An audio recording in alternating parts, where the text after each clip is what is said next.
So here's what we're going to do. We're going to wait for some of the folks to get here. Good evening, good evening, good evening. It's that time again, Gentlemen After Dark, a place where grown folks can talk without judgment. And while we wait for some guests to come on in, we'll just see if we can get a little bit of music here to set the mood a little bit. Little Layla Hathaway. And I'm going to just be kicking people out.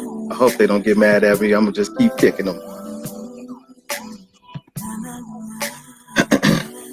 And how do you guys like my t-shirt? It was specially designed for me today. It's got a bow tie on it. I can tell it. It says, Gentlemen After Dark. My sister and my brother made it for me for the show. And it kind of complements my glass that says, Gentlemen After Dark. Okay. Anywho, we're just waiting. We got about 6 viewers right now. We'll wait a few seconds and then we'll get it started. The official way that I like to start my show. Lighten me up. Make me all over again. Come on and let me in. Yeah, it was like a lifetime passed right through my fingers. Miss 3, I see you. Thank you. You like that shirt? You like that? I'm gonna have to shout out Echoes Embroidery, who did that for me. Good evening, Miss Michelle. Nice to see you. Thanks for joining us again. 3. Yeah, never mind. 3. Nice shirt and the cup, right? You like that, Trey? All right. So we got a handful of people here on the show at this point. So what we're going to do is going to cue that music. Get that. What used to be free, now they want to send me promotions on everything. We're going to go ahead and start the show like this. Live in studio, you're tuned into Gentlemen After Dark. Hey, Onyx.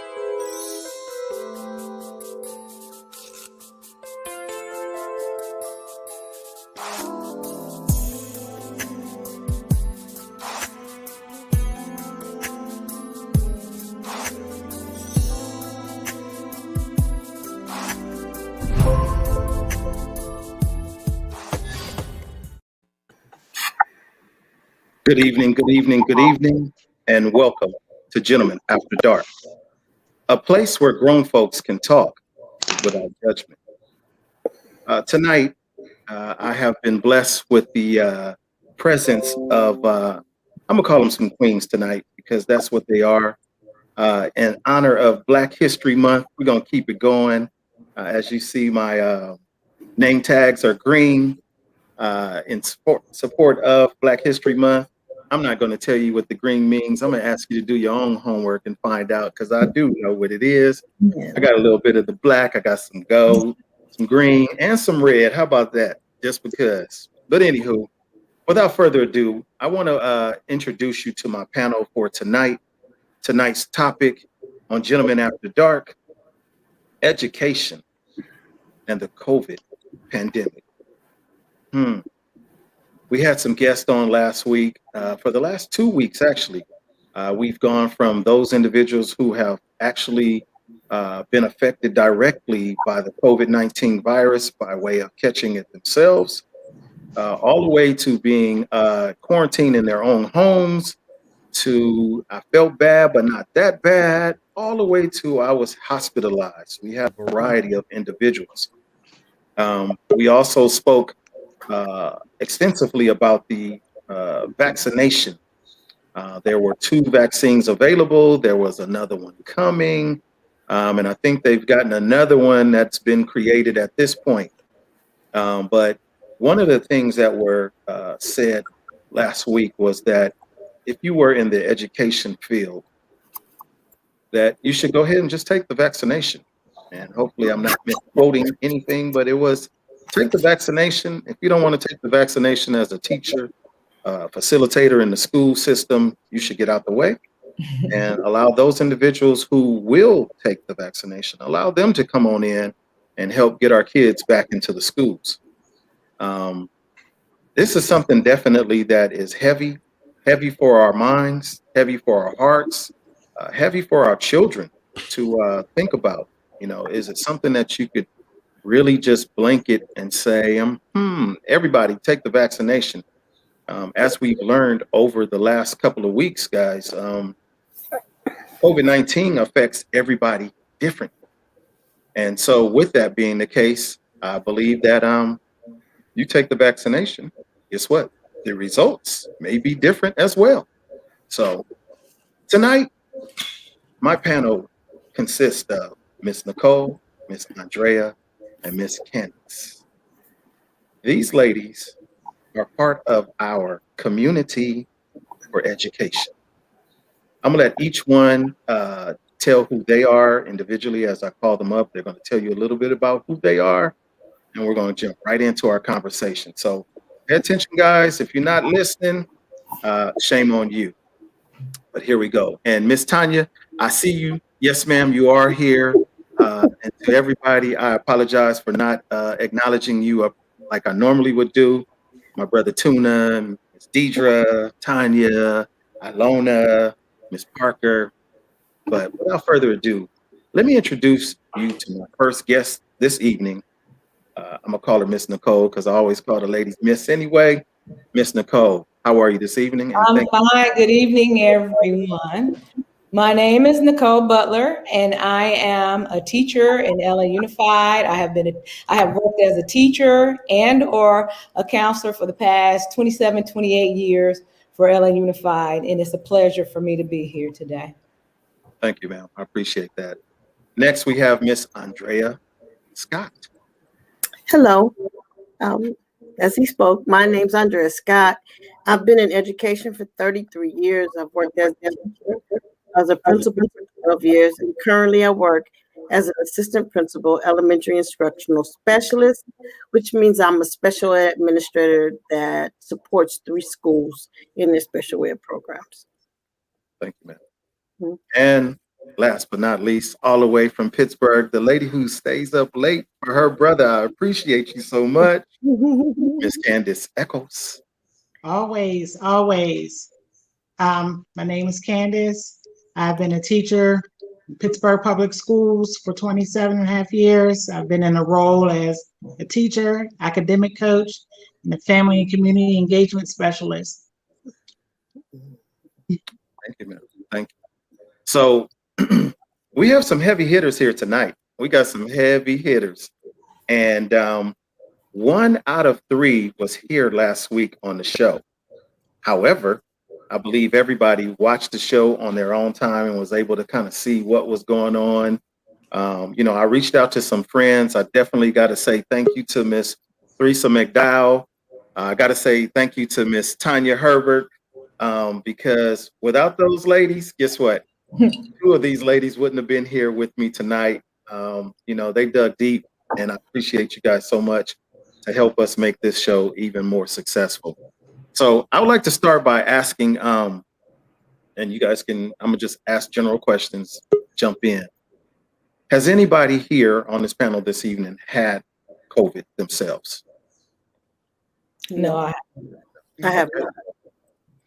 Blessings to all of you guys so far, that have not had to go through that. That's a heavy burden by itself, but man, good deal for that. Tell me this. So with the school education, we want to get our kids back into the school system. I know you guys are eager to get back into your offices and working with the children and all that good stuff like you normally would. But what do you think about having the possibilities of having to take a vaccination in order to get back to work the way it used to be? How do you guys feel about that? Well, for me, I have mixed feelings about it. I understand the importance of, the safety of the students, the safety of the staff, safety of the teachers and everybody else. However, I have mixed feelings about it because it's something new. So there's we don't know the long-term effects of it. So,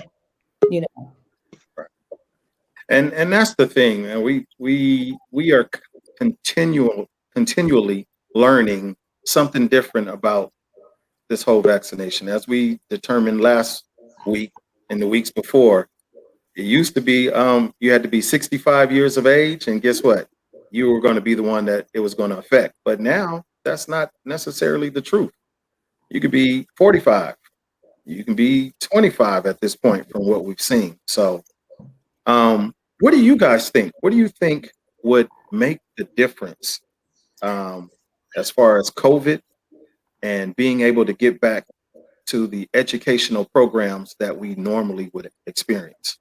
I think Well, if I can add on there about the hesitation with taking the vaccine, is that just the information that's been shared by scientists, it gives a false sense of security in taking it. So I feel that a lot of people may not be as take as many precautions after they receive the vaccine and still, engage in practices that can spread it. They are still susceptible to get COVID again, and you are still carriers of it. And so I think at this early stage, that it provides a false sense of security in taking that. And as far as returning back to school, we already know our world is different, period.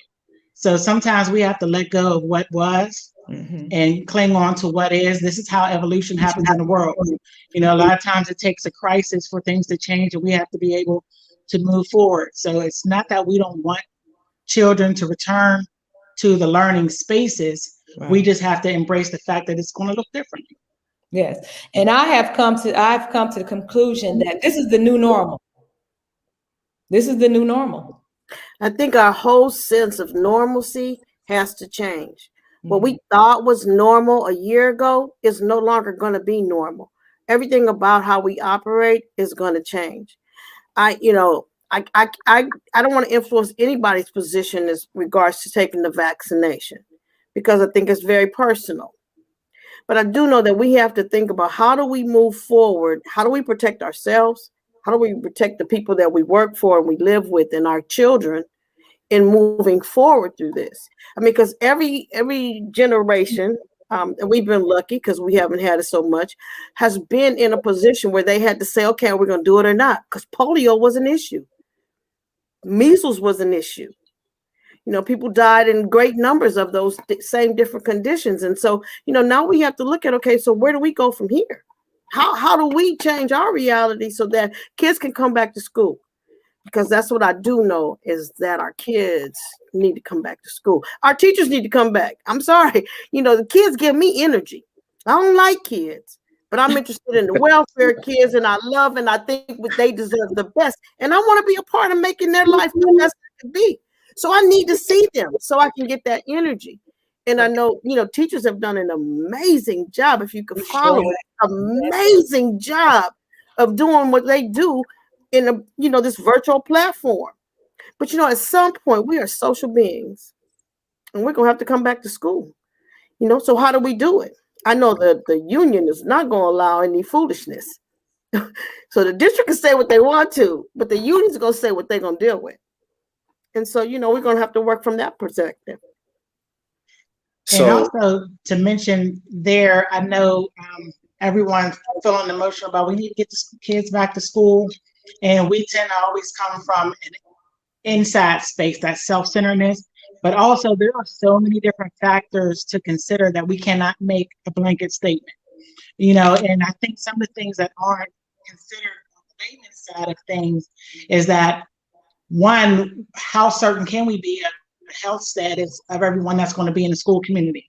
Students, staff, visitors. We don't really know what their practices are prior to coming into the building, what they have to come through, the different modes of transportation that can make them susceptible along the way. You can get a negative test one day and still contract it and not know. And so we have to consider the health status of everyone. Also, school facilities are different. This pandemic has really shown the inequity, not even just across the nation, but within districts. Like I said, I come from a large district. We have 54 schools, 25,000 kids. And the schools that are on each neighborhood are drastically different. Right. We have some, what I've come up through, like say a struggle school where we don't have proper ventilation. We may have classrooms without windows, no air conditioning, shortage on staff that keeps up the maintenance. And so we're also now at the hands of those who decide. So you can slap a policy, but you can't really control an individual on how in depth they want to clean. Even supplies. There are schools that don't have adequate supplies. What about if your kid leaves their mask at home? We don't have money necessarily to keep supplying masks every day. So there are so many different factors that need to be considered rather than just, it's becoming convenient. My kid needs to socialize. That there are a lot of things that are systemic that need to be addressed first. Right. Right. So as I'm reading the comments of our audience, Miss Michelle Fennison says, anytime you work with children, you are susceptible to catching anything. Well, everybody knows that for being a first-year teacher. You're in education. You were sick half that year because all the little germs that those kids get, they bring them to us. Right.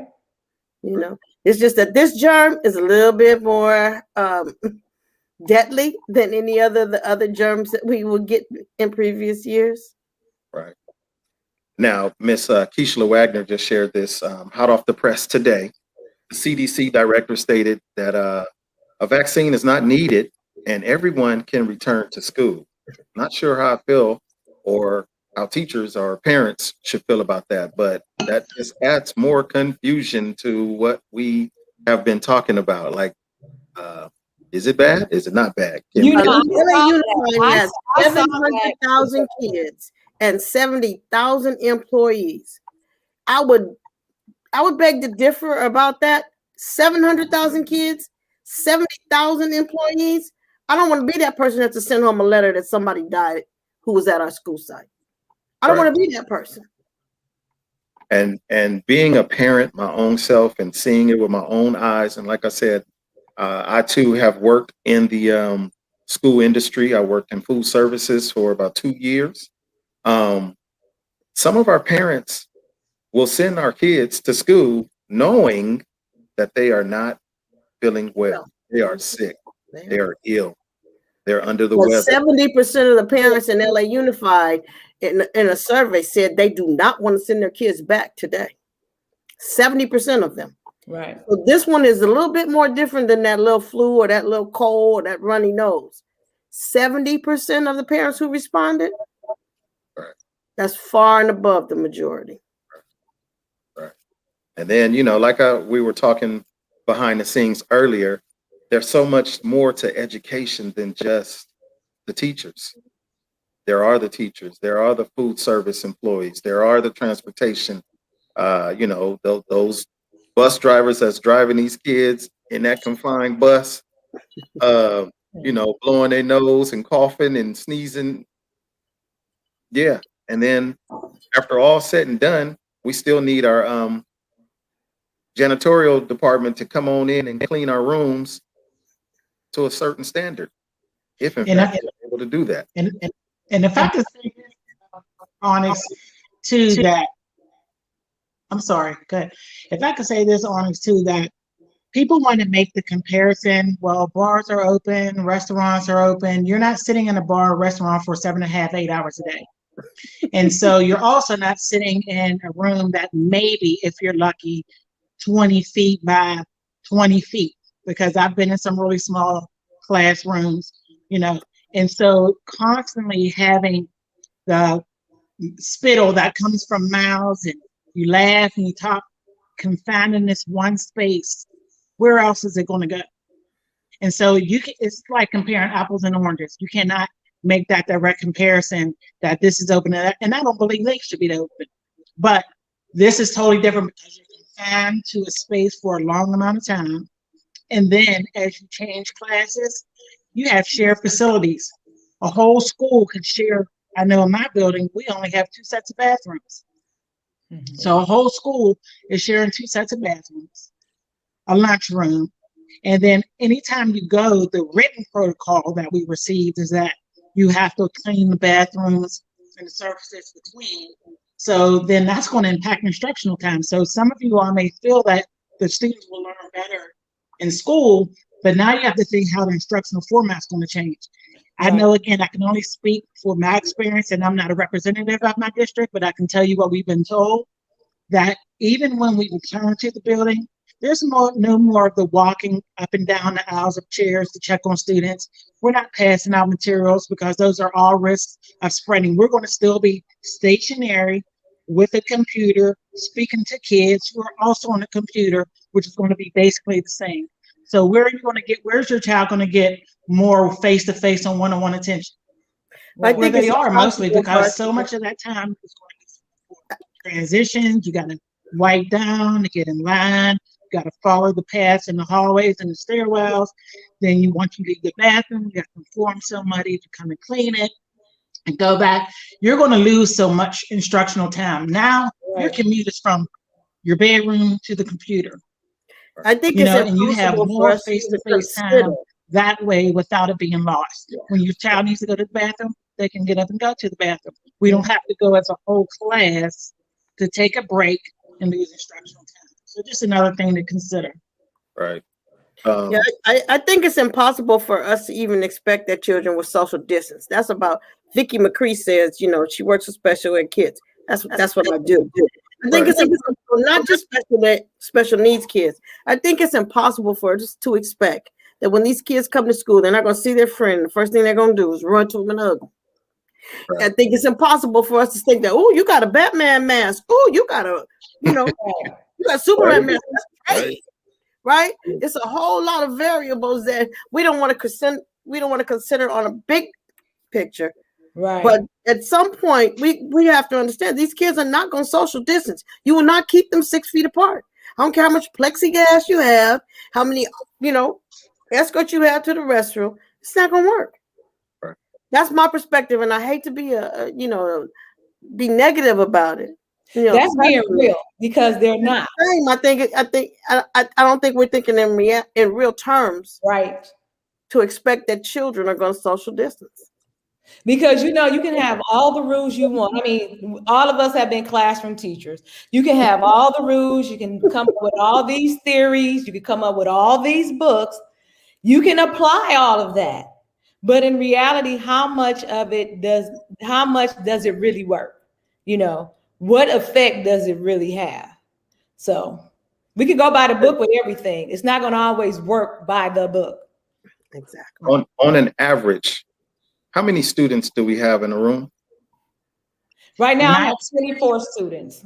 24. How many? 24. 24. She said 24. Yes. And I know my experience being in class, my low was probably 28. My high was 39. Wow. And that was kindergarten students. Well, in special needs classrooms, we have like anywhere from 10 to 14 kids in a special day class. But the majority of our students are in a general population and in a general ed classroom that ranges average to be about 24. So some are 20, some are 28. Right. And here's part of the reason why I asked that, because here we now have the comforts of home for education. And I'm pretty sure that each of you have seen some things during the time of class via Zoom. Our parents, our parents, in my opinion, and it is just my opinion because I am a parent, 18 years going 19, I'm gonna say 20 because I was a parent at conception. How about that? But the things that we've heard, the things that we've seen from our parents during education, maybe you guys want to share some of that. Some of that stuff you done seen on Zoom, since most of you said that you are coaches and all that good stuff, let's talk about that for a minute. I've got one important suggestion. Have your child sit with their back to a wall. Because Yes. those people that have mirrors on their walls, Yes. or you think that you're not seeing from the kitchen, we've seen people not dressed, Right. less than dressed, fussing, arguing, laying around, whatever it is. And so one thing is, this is a window into you all's home. So this is where like that dynamic of responsibility switches over the course of how long we've been, that the onus has always been on the school. The environment, we control the environment, we establish the rules and the discipline and the routines. And then the more that the school was integral in the lives of the families, we began being more responsible. We served the breakfast. Before it used to just be lunch, it was breakfast and after school and these clubs and, you know, things like that. And so I know it's hard to think of the switch back, but we no longer have control over your environments. Right. And so now the responsibility is spread more equally across, which I've always said to parents, you don't want to relinquish all your power to me. I'm a stranger. I just met your child this year. So you should still have more influence than I do. But now, if they're at home, you have to establish that routine. You need to give them a quiet, peaceful place to work, few distractions. And, you know, I know everybody may not have the resources. Some people are lucky enough to go back to work, remain working. But just like in some of the more affluent areas, the parents got together and developed these pods. So I have to work Monday, Tuesday, Wednesday. If you can take the kids then, and then we can establish smaller groups of people that you trust their practices that you can do. But we have to just adjust. But the more that responsibility is on it, and I do, unfortunately, from the parents that I've worked with, just in the course of my responsibility, is that they feel bogged down. They feel tired. My kids aren't learning. And again, with that blanket statement, are they really not learning, or is it just inconvenient? And so there's still a responsibility on both sides as far as the teacher to try to make the learning experience as fruitful as possible, but it's also now the responsibility of the home to provide that learning conducive environment. Yes, and I don't think a lot of the parents realize what we pick up on the camera, what we pick up through the mic, because I have seen some of everything. Nothing on Zoom surprises me, you know, from, you know, people in underwear, parents cursing, smoking, doing all kind of real life things. You know, some of this stuff is just real life, and we are in their house just like they are in our house. So it's just like, wow, I have seen everything. And the interesting thing is some of the kids are not even phased. Like, for example, I had on Zoom, one of my students needed to share his screen. He wasn't using a district issued computer because he broke that one. Okay, because a lot of those computers are getting broke into. They're losing the adapters, they're cracking the screens, the keyboards. Okay, so nevertheless, he was using a personal computer. So I asked them, I said, share your screen so I can see what you're doing. So when he shared his screen, it was his mother in a bikini. Okay. And so the kids and my kids are so nice. And no one laughed. And I'm looking, I'm like, okay.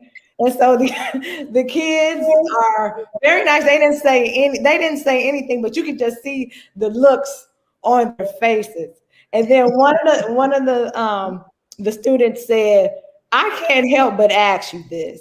He said, but who is that on that picture? And so the little boy was like, oh, that's my mom. I mean, it was no big deal. Right. You know, it was no big deal. Like I said, I've seen the people come in with the underwear, with the underwear on, loud music in the background. And so for me, I'm like, okay, I'm not going to tell you how to run your house. This is your house. However you run your house, that's how you run your house. However, just take into consideration that this is instructional time. This is instructional time where your child needs to be focused on the teacher and not on the music, y'all partying in the background and everything, or people coming in, you on the phone. The kids are sometimes, now I will get on the kids, they're playing their games, they're on their phones. I mean, there are just so many distractions in the house. And I think that is a dilemma that a lot of teachers, we deal with that. So we have to ask the kids, and a lot of times you can't ask them, well, go to a quiet place, because this don't have that place in my house that I can sit down, But at what point do we have a greater expectation from our parents? We know that there's a triangle when it comes to supporting the kid. It's a school, it's a teacher, it's a parent, it's a family. It's a bunch of us that are involved in helping this kid to succeed. So when parents drop the ball, what do we get to say? Because they sure know how to check us when the teacher drops the ball. Yes, but at what point can we expect for them to say, your kid needs a quiet environment? But then I have kids who are at home, and there are 10 kids in this house with grandmother. They all have a device. Right. Nobody knows what they're doing. Grandmother can't help them at all. But what can be our true expectation of that kid's performance when we can't even get that kid to be in the room with us because there's so many distractions? But I think parents need to be at a high level as well. Because if you're walking in the background with your boxers on, you screaming and hollering over here, and then this one is sitting over here breastfeeding. And I'm not saying any of those things are, totally wrong. I'm saying, but what should this child expect when we're trying to create an instructional environment for this kid while he's at home, when no one else is working with us on that? And that's not the case across the board. Please don't get me wrong. But those are some situations that are real. And you know what? I have another interesting situation. I have a student, top student, gifted student. And so, this is a change for all of us, even with the teachers having to learn how to implement this stuff and learning how to. So the teachers, no disrespect to the people in the medical field, but teachers are also superheroes now. Because we had to learn how to do this. We had to learn how to do it. And then not only learn how to do it, we had to learn how to implement it and teach the students how to implement this in such a short time. So I have students, of course, some of their grades are dropping. Some top students, their grades are dropping, or should I say shifting. Their grades are shifting. And so I asked one of my students, I said, what's going on with you? I said, you were a top student. Now, lucky for me, I've had my students since the 3rd grade. I teach 5th grade. So I looped with them in the 4th grade. And because of the coronavirus, I said, okay, I need to keep these kids. I need to keep them. I can't relinquish them to another teacher. So I kept them for the 5th grade. So I'm familiar with their parents, their siblings. So we're family, So I asked them, I said, well, what is going on with you in your grades? He said, Miss Butler, before I can even log on, I have to help my sister log on.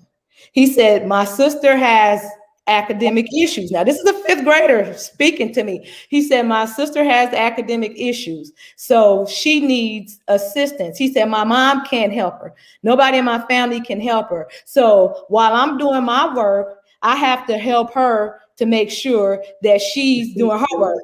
So I'm not just listening to you, I'm listening to her teacher too. And if I can add, since you talked about grading, and then me coming from the coach side, because again, I work with the teachers on their instructional strategies. This is where our focus has been on. Our situation is different. We can't grade the same either. We can't deliver our instruction the same either. And so again, with people saying that, students are learning, we also have to examine how are we delivering instruction? What are the expectations? This is the time more than ever that we need to really use that responsiveness. So before, how we always tell teachers, get to know your students, take some surveys, and include their interest in your lesson so you can get them involved. We had to almost do anything short of a song and dance to get the students to come to the computer and stay. Got ceiling fans and floors, and they're gone, but they're logged off. And so we have to really start to adjust the expectation, not the expectation for learning, but the expectation for engagement, for Assessment. what we ask for them. So Definitely assessment. right, assessments. And then we have to more than ever make what we're trying to get them to learn transferable and let it make sense. So we need to be, making a bridge between, well, I'm not even still learning this. I'm at home. This is the situation. So a lot of my suggestions are, for some of those breaks when they need to get up to get away from the screen for a little bit, you might be talking about arrays and math, on your break, walk around your house and see if you can find any arrays in your house. So not only do they get a break, they get the eye break from the screen. Now they're doing the application piece. Why do I even need to know about arrays? What is an array anyway? But I know when I walk around my house and I look at my heat vent, that's an array. When I open a refrigerator and go get my snack, I see the eggs in the carton, that's an array. So you can bring that back. And so that makes them want to engage more. So we cannot do things as usual. We can't expect things as usual from the family. We can't expect things as usual from the school and the teachers either. So we both have to be open to start making some changes. And virtual school is not new. It's not a new concept. The first school started like in 1998, I believe, late 1980s. I think it was 89 was when they first had the first online virtual learning situation. So this is not new. So even again, my district, we already had a virtual learning component for a small population of children, but they didn't know how to implement it on a large scale. But I think that again, this is something that exposes what we need to start looking at, what we need to plan for, because life moves, situations change, and we need to be prepared. We can consider this now as training them for 21st century and beyond skills, because most I think that's now going to be in this format. That's the best part to come out of. Can you get yourself up in the morning and get going? Can you solve problems? Do you have any technical, skills with the computer? These kids now are getting to learn how to share screens and use other platforms. So if we change the way that we're looking at it as an opportunity for how we're now gaining skills, then just that could add that positivity and that support to what the situation is. But I think that's the best part to come out of virtual learning and distance learning is that we now, even though it's the playing field is not leveled, but everybody has a device and everybody's at home. Yes. So now we are forced to, in some way, for the majority of our kids to engage in a meaningful way. Now, we have those kids who won't turn on their cameras. We have those kids who are not engaged. They're not submitting their work. But by and far, the majority of our kids are doing it. And their parents are getting to see it. So everybody's getting a different comfort level with this whole computer and virtual learning situation. Now, the kids in the Valley, they have had, smartphones, tablets, laptops, desktops, you name it. But our kids in the more challenged neighborhoods, they don't have that. But now they do have a device at home that they have to be on it. And so I think in that concept, we're doing okay because we're giving everybody an opportunity to participate in that. Right. So and again, it exposes those inequities. That would be it. To interrupt real fast, to your points,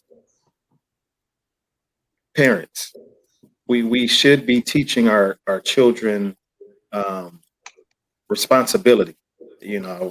I think it was Nicole that may mention that the computers that have been sent home with the child is broken. The screen is cracked. The adapter is missing.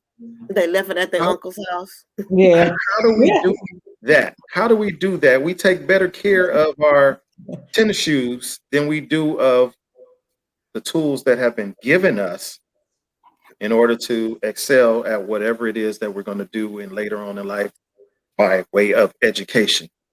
I don't get it because I know I'm old. I'm going to date myself. But when I was a kid, we couldn't even let our friends play with our own toys.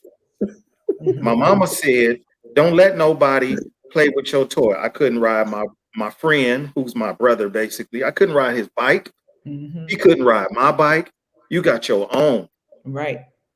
But But now there's a shift. kids have been given the book, the tablet, the computer to learn from, and they can't learn because I don't know. I don't know what happened to the computer. It's not valued because it didn't come from their pocket, you know, and it's still in that space where, you know, again, there was a build up trying to get equipment to all these different school districts were competing for tools and computers all at the same time from few companies. And so all the millions of dollars that have been spent on equipment just from the spring to the start of the fall, so many had to be exchanged because they were broken, lost, you know, and again, so we try to close the divide, but in those spaces where children already had that type of equipment, they still kind of kept that lead because now we have to get more equipment, make time to exchange it, and they're still moving along. You know, and so Right, if we but put I more think those value, numbers are smaller. I think those numbers are smaller than the majority of the kids who are conscientious and their parents are conscientious. Because one of the things that I have to believe in my heart is that parents want the best thing for their kid. They don't all know how to get it. They don't all know how to give it or support the kids in it. But in some way, they want the best for their kids. Like I said, I have a kid, you know, he's struggling. He has special needs. His mom can't read or write. His dad can read or write a little bit more. So, you know, they don't know. They don't know exactly how to help him. But I know that they want to help him. right? And again, that's why where teachers are all the situation superheroes. with me working with the parents trying to get that comfort And that's level what I do first, as well. because so many are still afraid of the school because of their own experiences. Right. They don't want to communicate. Then every day I lead off. I tell them, I said, public school, we're a customer service business. How can we help you? You know, and so trying to get to know what do you need? I've offered, you know, classes for parents if you don't understand the math, if you don't understand how to get on this platform. So we have to meet them where they are. And you're right. I don't think any parent intentionally, there may be some, but I don't think they intentionally want to have their kids at a disadvantage. But they're passing on inequities that they've had along the way. Exactly. And generational. Also, that's where that balance comes. We have to, as people, offer that assistance and support to those who Yeah. Man, this is an awesome conversation. I love it. You guys are powerful, individually, collectively. I'm so glad to have Candace because she's on the other side. Nicole and I, we work for the same district. We deal with the same kind of stuff. You know, we're the second largest district in the country. So we deal with it a little differently. You know, she said we have a lot of schools and she said 25,000 kids. Right. I'm happy to have a perspective of a district that has marginalized populations and it's a little bit smaller and how they're dealing with that. You know, I think it's important for us to bring in all those experiences because even though we're a big district, us personally, we deal with a select few. Right, Nicole, you deal with your kids at your school and your class. I deal with my schools. I have multiple schools, but you know, we all are just trying to figure out the best way we can support these kids. Right. Because eventually, COVID is going to be smaller. Eventually. It may take us a couple of years, but it's going to be smaller. But our kids and their needs are going to still be there. So how do we work with our marginalized populations when we have this type of thing? Because we already know folks who have some money, their kids aren't suffering at all. Right. Right? Or very low. How do we deal with some mental health things going on, but not as much as ours because there are students in the inner cities and the more impoverished places. Their problems are compounded. But if I could say, especially Onyx, before you go off, I definitely have to just lift up a word for a couple of my colleagues who have passed away. I've known, even before COVID, I've known of teachers who have collapsed and had heart attacks in the classroom. I myself had a cardiac event at work, and wow. people have passed, but even just as close as Sunday evening, having a colleague pass away, that we in the teaching community, I know there's so many high expectations on us, what we do and the roles that we take on, but we're human. We're human. And Right. so if people can remember the humanity in us when you're, you know, everybody's entitled to their opinion, but a lot of times there are some people, like Onyx says all the time, they don't do their own investigation. And so what we say is very impactful. And so when you're sharing your opinions and your perspectives, you know, make sure that you note that it's just that. Mhm. This is my caveat. Like I said, I don't represent my district. I don't even represent everybody in my family. This is a Candy thing. Mhm. But I'm also trying to be responsible when I share my opinion to let people know it's not the end all be all. I may know a little bit more about this than you, but I don't know everything, but it's a personal choice. So I just wanted to acknowledge my colleagues who have passed away or who have already dealt with being affected with COVID, and thank goodness have pulled through, but we still are unsure of the long-term effects of this disease. Right. So This virus is it's going to be around for a long time.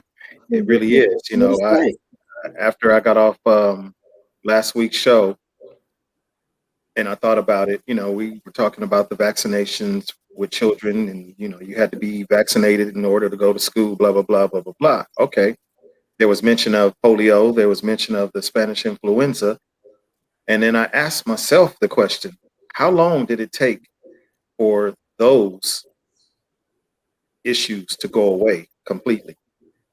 Did they go away completely? Are they still around? Are we still getting vaccines or vaccinated for that at this late date and age? So to think that COVID is just going to disappear like that, It's not. it's not. It's not.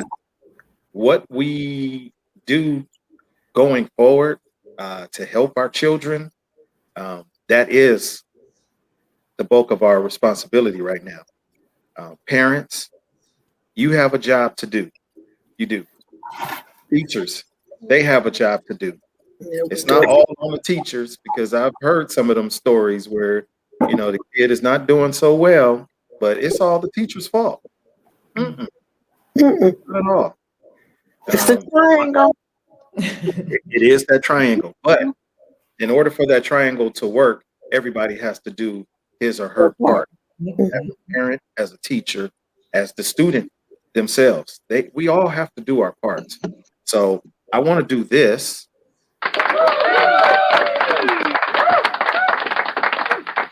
That's not just for you three ladies, but for my whole entire teacher educational community, period. You guys, essential workers, you are essential. You are essential workers. You are essential. If Definitely. parents don't realize how essential you are at this point, they're Definitely. never going to appreciate how essential you are. I tip my hat to each and every one of you ladies. Please keep up the great work. Keep doing what you're doing. I do indeed thank you for being a part of Gentlemen After Dark. I'm not going to kick you out. I'm going to ask of you one last thing. If you have 30 seconds, 30 seconds to give your best advice in regards to dealing with the pandemic, but the education part of it, not educating about pandemic or the pandemic, but how we're going to maintain education for our children, because they are the future. They are. And as Nicole said, not the grades were dropping, but what was the word you used? Shifting. Shifting. Those grades, our attention span, our learning curve is shifting. How do we shift for the betterment? So you have 30 seconds each to give your last words to this audience and, you know, be as productive as you can. Nicole, I'll let you start first. Okay, well, I would just say, just accept this as our new normal for now. And as the shift with the shift. And that's it. Shift. I think on the computer that's shift down and yeah, right. Absolutely. I dig it. Miss Candace. Sure. I basically view this as another version of the Big Bang Theory. You know, things happen. Sometimes it wipes out a large part of the population, but the one goal of it is for survival. And so we can't, this is not an instance where we have to put our chances of survival in somebody else's hands. We can't pass off and pawn off. So you have to think of how you can be integral to the survival of your family and make decisions that are best for them. And, you know, like we said, we have to be able to be adaptable and move with the circumstances, because last year is not coming back. Right. Amen to that. Miss Andrea. And I think I would say that I would like our parents to realize how important they are to our equation. Because we're going to keep fighting. Like I said, teachers have risen to the level. I'm amazed at what I see in classrooms. And so I want to make sure, I want parents to know that our next and our future generations depend on how well we handle what's going on right now. Yes. And we're going to move to a next level. So just know that we are all real partners in this. And the more that we participate in our home life and on our regular life, the better we prepare our kids for the next step. Absolutely. I appreciate that. Okay. All solid words from each of you ladies. I just want to share a few numbers, as I always like to do with everybody, so we can kind of see what's going on. Last week, we had, for the California cases, we had 3,000,002. Overall, for the United States, we had 25 million, a little bit over, or actually halfway over, 25,000,000.7. That's a lot. So where do we stand a week later? Well, California now has 3.3 million, which that was an increase of about 116,000. So the numbers are going up a little bit now. I don't know if that number has gone up a little bit because we're not doing as much testing as we was doing in the past. Every corner on the corner had a testing center. Now we don't have all of that at our access like it once was. So I'm not sure. But overall for the United States, that went up to 26,791,000. And the deaths, basically, we've had 3,587 deaths increase from last week. So it's definitely something to think about. I'm not even going to speak on the global, across the nation, the world, the entire world. The USA continues to be in the lead with 26 million, and the country that was right behind us, which was, shoot, I deleted that. I think it was India. I think it was. Don't quote me, but it was only 10 million people.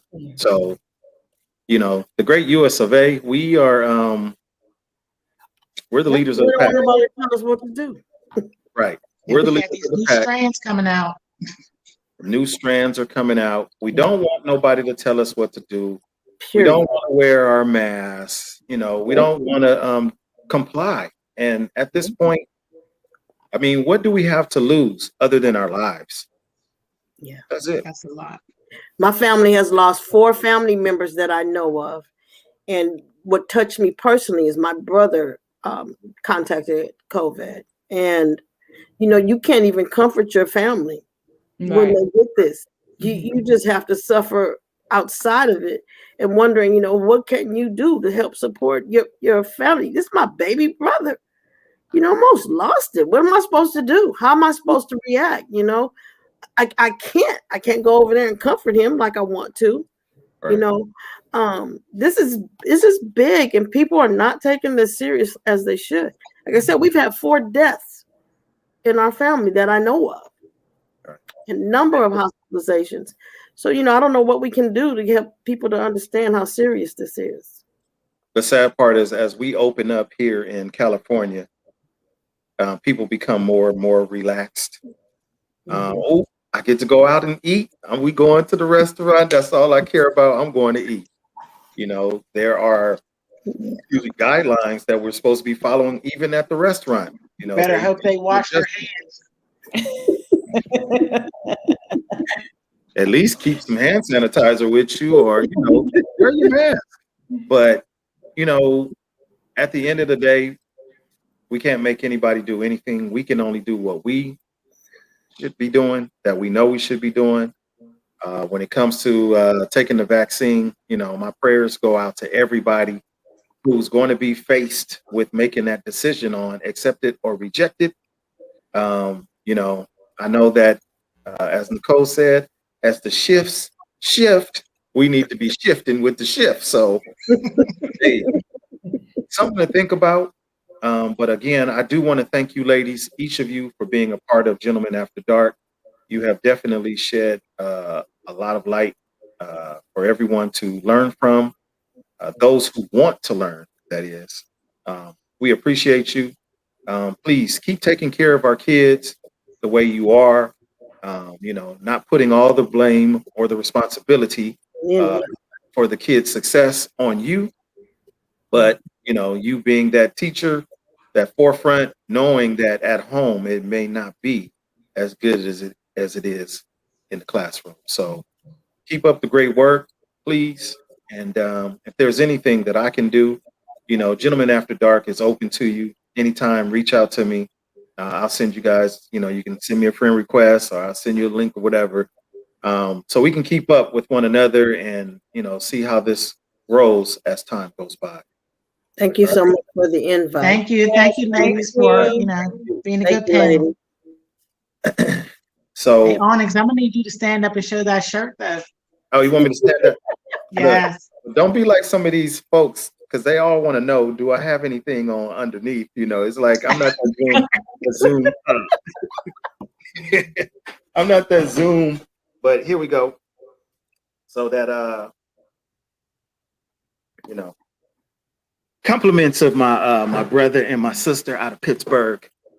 What do we call it? Hold on, let me see if I can do this right. I think I did this just because they I knew they wasn't going to do it, so I did this. Compliments of Echoes Embroidery, where I get a lot of my custom little stuff.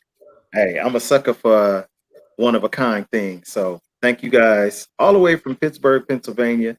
If you want a Gentlemen After Dark t-shirt, you know, Miss Candace is going to be the one to reach out to. I'm still working on my, let me get my banner hand. I'm still working on those glasses. Hopefully those come soon. But in the meantime, hey, this has been fun. This has been real. I hope that I can find another conversation to host where you ladies can get involved. And if you have any ideas, by all means, hit me up, because this is a place where grown folks can talk without judgment. With that being the case, that is going to be my time. Ladies and gentlemen, I do appreciate yours.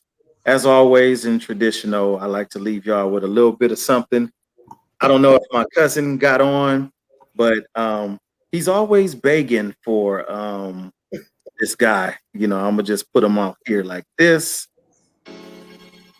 He always wants to hear some Keith Sweat. So here's a little bit of Keith Sweat and a little Snoop Dogg to end the night. Master Duke, if you hear, cool. If you not, you missed it. You'll have to catch us live, or record it, shall I say. From the desert to the sea, and to all who decided to chat with me, thank you for tuning in to Gentlemen After Dark. White star in the glass, here's a toast to the food and let you slip through with no pass. All access, you can jump in the test. When we through parlaying, you get what I'm saying? You look good, girl, but you look better if you was. I'm gonna just let this play just a little bit for Keith to come on in. Look at you, shorty. You really got it going on. I like the way you move it, girl. Have a good night, ladies and gentlemen. Have a good night.